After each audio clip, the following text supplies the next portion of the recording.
الرحمن الرحیم۔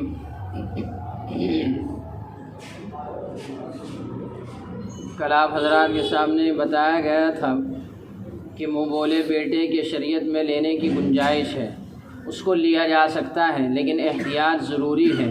احتیاط یہ ہے کہ اگر وہ بچہ محرم نہیں ہے، غیر محرم ہے، تو پھر اس سے پردہ ضروری ہوگا۔ اگر لڑکا ہے تو منہ بولی ماں کے لیے، اور اگر لڑکی ہے تو پھر منہ بولے باپ کے لیے۔ اور اسی طرح اس کے لیے یہ بھی ضروری ہے کہ اس کے جو حقیقی والد ہیں انہی کی طرف نسبت کی جائے، اپنی طرف نہیں کی جا سکتی۔ قرآن کریم میں ہے ادعوہم لآبائہم هو اقسط عند اللہ، کہ ان کے جو والد ہیں، باپ ہیں بچے کے، اسی کی طرف نسبت کر کے پکارو۔ اور اسی طرح فرمایا وما جعل ادعیاکم ابناءکم ذالکم قولکم بافواہکم واللہ یقول الحق وہو یہدی السبیل، کہ تمہارا اپنے منہ بولے بیٹے کو پکارنا یہ صحیح نہیں ہے۔ اللہ تعالیٰ نے ایسا نہیں کہا کہ اپنے منہ بولے بیٹے تمہارے بالکل حقیقی بیٹوں کی طرح ہیں، اور یہ جو کچھ تم منہ بولے بیٹے کو حقیقی بیٹا سمجھتے ہو یہ صرف تمہاری اپنی بنائی ہوئی بات ہے۔ اللہ حق بات کہتا ہے اور سیدھے راستے کی طرف دکھاتا ہے۔ تو ان تمام احتیاط کے ساتھ اگر بچے کو گود لیا جائے، اس کی پرورش کی جائے تو پھر جائز ہے۔ اور اگر نیت یہ ہو کہ یتیم بچہ ہے، اس کی کفالت کر لیں تو پھر ثواب بھی ہے، بڑی خیر ہے اس میں۔ لیکن تجربہ یہ بتاتا ہے کہ آدمی کو اللہ کی تقدیر پر راضی رہنا چاہیے۔ اگر آپ از خود کوشش کریں گے تو چونکہ اولاد کی طرف سے ایسے حالات سامنے آتے ہیں کہ آدمی کو ضبط کرنا پڑتا ہے۔ انگریزی میں کہتے ہیں کہ پیرنٹس کو پیشنس کی ضرورت ہوتی ہے، تحمل چاہیے، گنجائش چاہیے اس کے لیے، ورنہ آدمی تربیت نہیں کر پائے گا بچوں والدین۔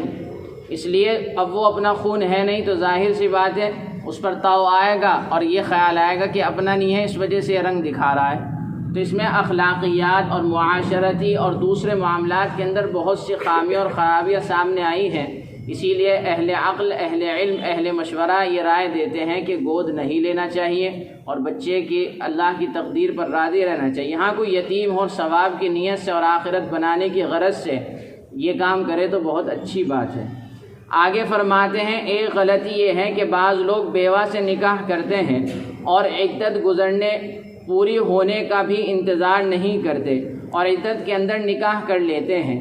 بعضیں اپنے نزدیک بڑی احتیاط کرتے ہیں کہ نکاح کو تو جائز سمجھتے ہیں مگر اس سے قریب قربت نہیں کرتے، یعنی صحبت نہیں کرتے، تنہائی اختیار نہیں کرتے۔ تو یہ سب غلط اور خلاف شریعت ہے۔ خوب سمجھ لینا چاہیے کہ عدت کے اندر بالکل نکاح جائز نہیں ہوتا۔ شریعت کے اندر عدت دو طرح کی ہے، العدت عدتان، عدت الوفات، عدت الطلاق۔ عدتیں دو ہی ہیں، طلاق کی عدت، وفات کی عدت۔ وفات کی عدت میں عورت 4 مہینے 10 دن گزارے گی۔ شریعت نے یہ کہا کہ اگر اسلامی تاریخ کے حساب سے چاند کی پہلی تاریخ کو شوہر کا انتقال ہو گیا تو اب عورت 4 مہینے 10 دن پورے عدت کرے گی۔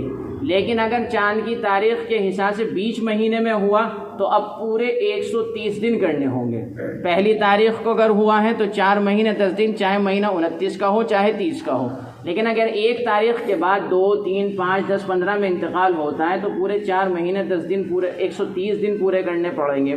یہ تو عدت وفات ہے۔ اور عدت بشرطے کہ وہ حمل سے نہ ہو، حاملہ کا حکم ذرا ہٹ جاتا ہے، پھر تو بچہ جب پیدا ہوگا تب عدت پوری ہوگی۔ جیسے ہی حمل ہو گیا، بچے کی ولادت ہو گئی، عدت پوری ہو گئی۔ اور اگر طلاق پڑی ہے تو طلاق کے اندر حکم یہ ہے کہ 3 ماہواری اس کو آ جائے۔ جس پاکی کے زمانے میں اس کو طلاق پڑی ہے اس کے بعد 1 ماہواری ہے، پھر دوسری، پھر تیسری۔ جیسی تیسری ماہواری پوری ہو جائے گی اور وہ نہا لے گی، اس کی عدت پوری ہو جائے گی۔ اور اگر اس کو ماہواری نہیں آتی، یہ سلسلہ اس کا بند ہے، تو پھر اس صورت میں 3 مہینے اس کو پورے کرنے پڑیں گے۔ لوگوں کے ذہن میں ہے کہ 3 ہی مہینے، حالانکہ 3 مہینے کا حکم اس جگہ ہے۔ اور اگر وہ عورت حمل سے ہے تو جب حمل ہو جائے، بچہ پیدا ہو جائے، چاہے 10 منٹ بعد ہی ہو جائے، تو اس کی عدت پوری ہو گئی۔ شریعت نے یہ حکم اس لیے رکھا ہے تاکہ نسب میں خلط ملط نہ ہو جائے۔ اب اگر یہ مان لیجیے عدت پوری نہ کرے اور اس کے لیے لازم اور پابندی نہ ہو اور اس کا نکاح کہیں اور ہو جائے تو اب یہ نہیں پتہ چلے گا کہ پہلے شوہر کا بیٹا ہے یا دوسرے کا ہے۔ سمجھ نہیں آ پائے گا، اور عام طور سے 4 مہینے 10 دن کے اندر وفات کے اندر یہ بات بالکل کلیئر ہو جاتی ہے کہ ہاں یہ حمل سے نہیں ہے، یہ پہلے زمانے کی بات ہے جب الٹرا ساؤنڈ وغیرہ نہیں ہوتے تھے۔ اسی کے بارے میں حکم بتا رہے ہیں۔ شریعت یہ کہتی ہے کہ آپ، قرآن کریم نے باقاعدہ اس بات کو سورہ بقرہ کے اندر ہے کہ وَلَا تَعْزِمُوا عُقْدَةَ النِّكَاحِ حَتَّى يَبْلُغَ الْكِتَابُ أَجَلَهُ، کہ جب تک ان کی عدت پوری نہ ہو جائے آپ پیغام نکاح نہیں دے سکتے۔ عدت پوری ہو جائے گی، اب نکاح کا پیغام دینا ہے۔ نکاح کرنا تو ہے ہی نہیں جائز، پیغام بھی نہیں دے سکتے۔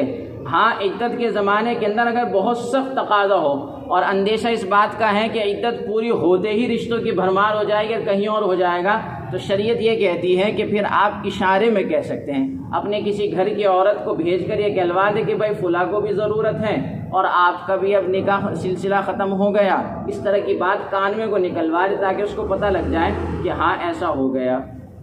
اشارے میں کہہ سکتا ہے، صراحت نہیں۔ اسی کو کہہ رہے ہیں کہ یہ غلطی یہ ہے کہ بعض لوگ بیوہ سے نکاح کرتے ہیں اور عدت پوری ہو جانے کا بھی انتظار نہیں کرتے، نکاح نہیں ہوگا، جائز نہیں ہے۔ عدت پوری ہو جانے کے بعد دوبارہ نکاح کرنا پڑے گا، اور عدت کے اندر نکاح کر لیتے ہیں۔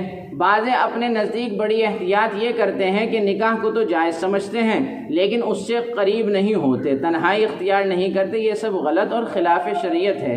خوب سمجھ لینا چاہیے کہ عدت کے اندر بالکل نکاح جائز نہیں ہوتا۔ سبحان اللہ والحمد للہ اللہم وبحمدک حینما رددت یا رب العباد وانتشت روحي وصار الدمع يجري